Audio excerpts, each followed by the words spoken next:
Bonjour, alors aujourd'hui on va parler de psychopathe.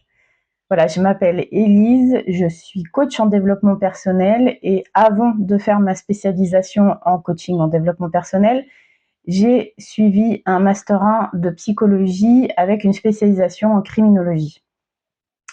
Donc, je voulais vous parler de psychopathie parce que j'ai écouté une interview qui disait que un des points communs souvent que l'on retrouvait chez les psychopathes, c'était une mère défaillante.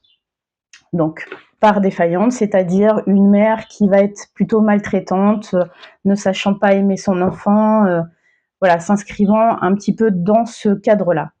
Donc, j'avais envie de remettre un petit peu les choses en perspective parce que dans un effet miroir, en fait, il y a cette mère défaillante, mais bien souvent qui s'accompagne d'un père absent. D'accord? Donc ça, c'est très important à comprendre parce que si le père présentait une présence parentale aimante, rassurante, certainement que les troubles psychiques qui se sont développés par la suite n'auraient pas été ceux-ci. Voilà, parce qu'on sait que l'enfant, quand il va y avoir une défaillance d'un des parents, il va pouvoir se nourrir par le parent qui va être présent et bienveillant pour pouvoir le nourrir affectivement. Voilà. Et pour s'extraire encore un petit peu plus du débat, ce n'est pas une question genrée en fait.